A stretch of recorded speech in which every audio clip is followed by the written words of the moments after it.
Olá, Jardim, paz e bem. Nós vamos para mais um devocional do Jardim e o devocional de hoje tem por título A Cidade Santa e está baseado na Carta aos Hebreus, capítulo 13, versículos 14 ao 21, que diz o seguinte: Pois não temos nesse mundo uma cidade permanente, aguardamos a cidade por vir. Assim, por meio de Jesus, ofereçamos um sacrifício constante de louvor a Deus, o fruto dos lábios que proclamam seu nome. Perdão. E não se esqueçam de fazer o bem e de repartir o que têm com os necessitados, pois esses são os sacrifícios que agradam a Deus. Obedeçam a seus líderes e façam o que disserem. O trabalho dele é cuidar de sua alma, e disso prestarão conta. Deem-lhes motivo para trabalhar com alegria e não com tristeza, pois isso certamente não beneficiaria vocês. Orem por nós, pois nossa consciência está limpa e desejamos viver de forma honrada em tudo o que fazemos. Orem especialmente para que eu volte e possa vê-los em breve. E, agora, que o Deus da paz, que trouxe de volta dos mortos nosso Senhor Jesus, o grande pastor das ovelhas, e confirmou uma aliança eterna com seu sangue, os capacite em tudo que precisam para fazer a vontade dele. Que ele produza em vocês, mediante o poder de Jesus Cristo, tudo que é agradável a ele, a quem seja a glória para todo sempre. Amém. E o versículo que fica em destaque é o último versículo, na verdade, uma parte dele, que diz assim: que ele produz em vocês tudo que é agradável a ele.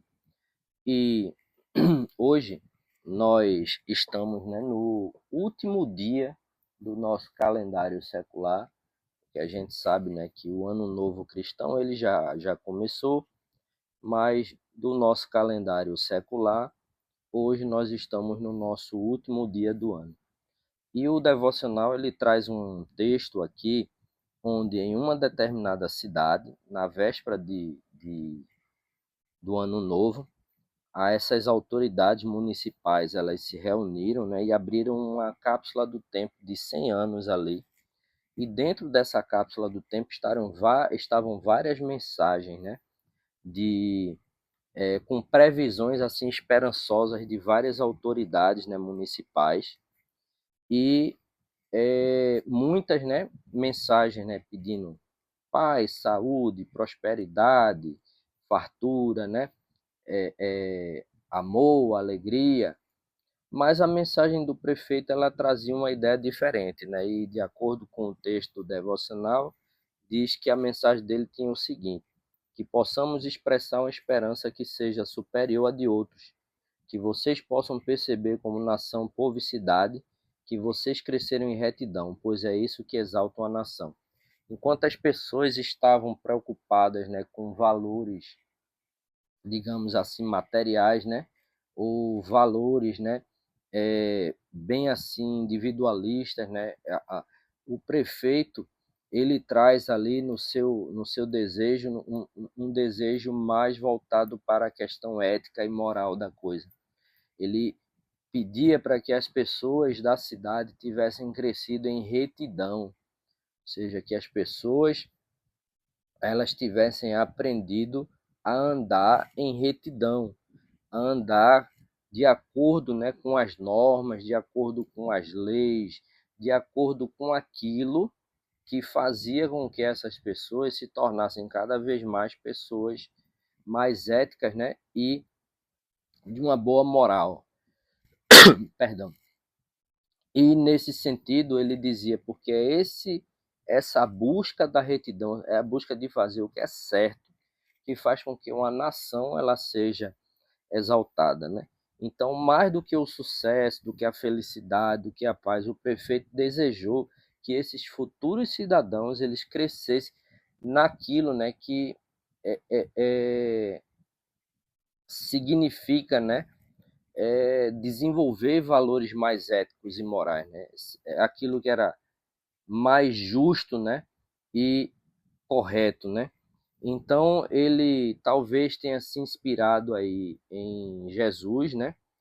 A, na medida em que os pedidos de Jesus para seus discípulos, né, são sempre, né, pedidos para mudanças, né, de ordem moral, de ordem ética, na realidade, né? Que a moral está associada a costumes, né? A ética a valores universais. Então, Jesus, né, ele pedia para que seus discípulos, né, eles se convertessem ao evangelho, que eles pregassem o evangelho, para que as pessoas se convertessem, né, ao evangelho. Porém, o padrão dos pedidos de Jesus são padrões assim muito elevados. E quando a gente olha para a gente, né, e a gente vê que a gente é falho, né, que a gente é pecador, que a gente não consegue agradar a Deus como Ele deseja que a gente agrade, isso muitas vezes faz com que a gente se entristeça. Quem de nós, em algum momento na vida, né, refletindo sobre a sua caminhada cristã, não entrou assim meio que numa deprê momentânea, disse, mas meu Jesus, me perdoa porque eu não consigo de jeito nenhum te agradar. E a gente não vai conseguir agradar a Cristo em totalidade. Isso, abrindo um parênteses, não é um motivo para que a gente busque não fazê-lo. Ah, eu não vou conseguir agradar mesmo, então para que eu me esforçar? Não, não é isso. Mas é porque, como pecadores, a gente nunca vai conseguir fazer tudo aquilo que Jesus pede que a gente faça. Aí o que é que acontece? O autor do devocional ele diz assim: Louvado seja Deus por não precisarmos confiar em nosso próprio esforço para crescer.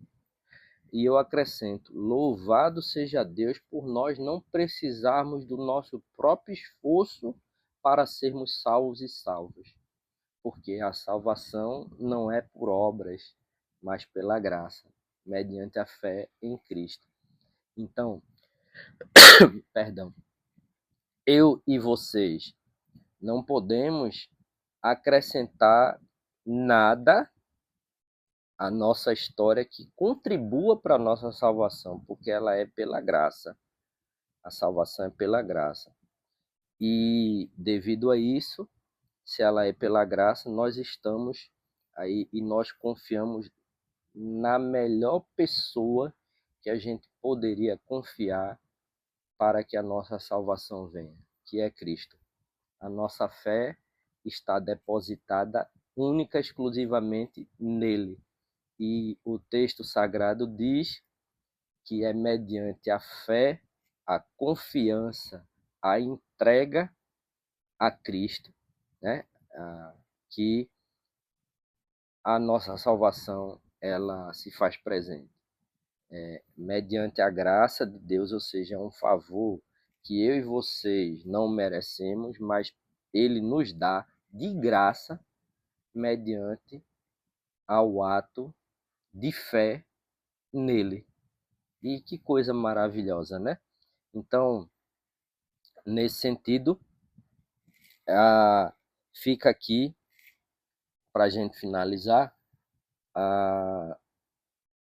a oração, né, na parte final desse texto, né, do autor os Hebreus, que diz assim: a gente não merece, né, a gente não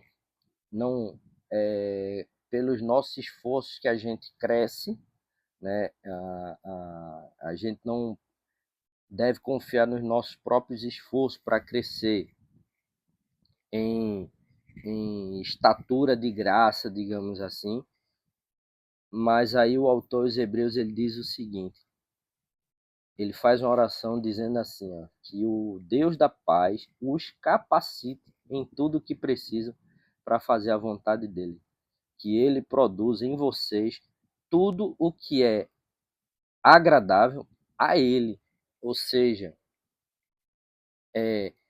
esse mesmo Deus que pela graça nos garante a salvação é o Deus que nos capacita cada dia para que a gente possa cada vez mais fazer a sua vontade e estar mais próximo dele. E que coisa maravilhosa, né?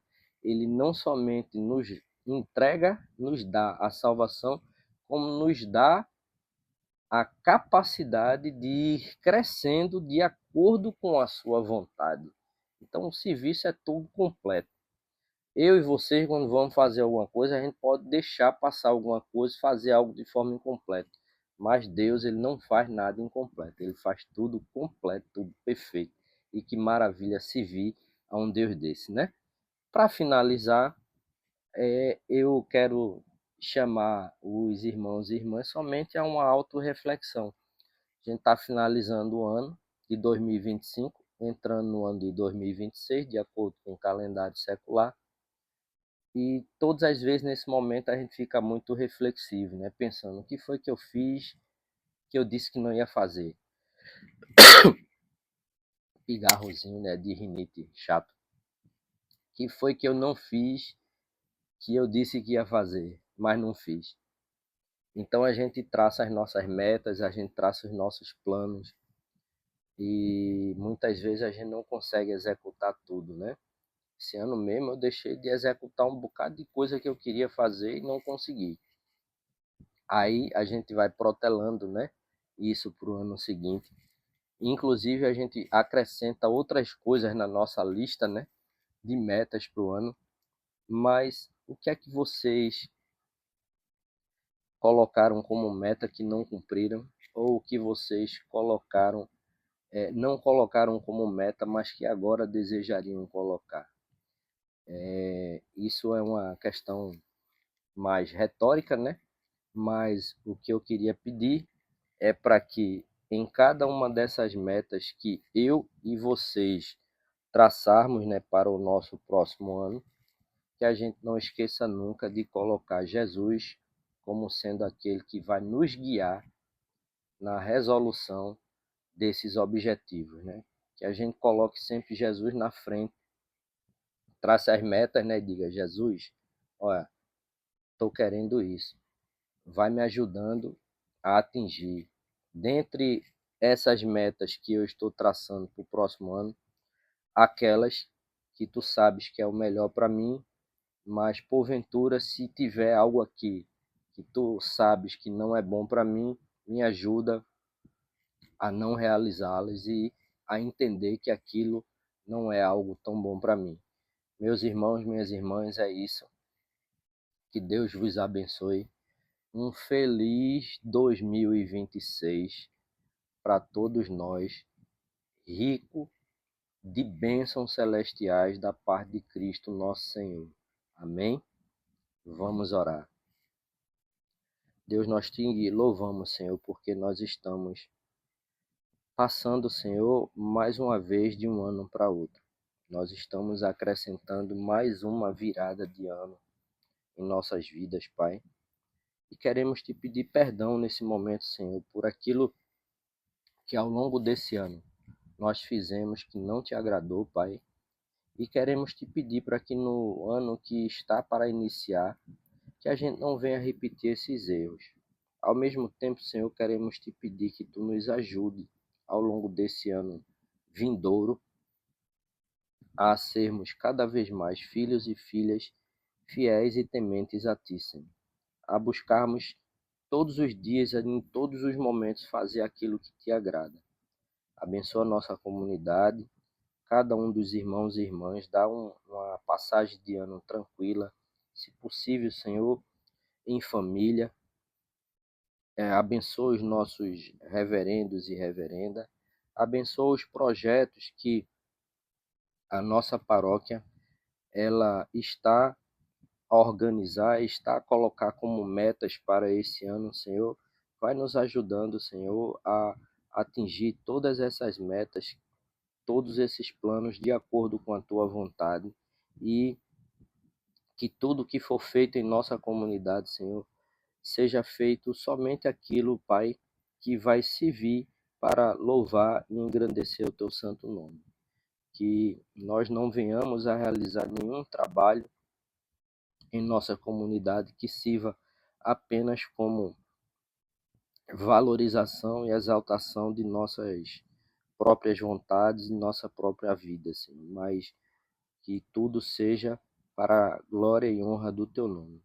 Mas, Senhor, dá-nos um resto de noite tranquilo Dai-nos, Senhor, uma virada de ano também e igualmente tranquila, e que, no mais, Senhor, nos ajuda para que a gente possa ser cada vez mais bênção na vida das pessoas, para que as pessoas, ao olharem para nós, vejam a tua imagem refletida em nossa face, Senhor. É assim que eu te oro e desde já te agradeço, em nome de Jesus. Amém.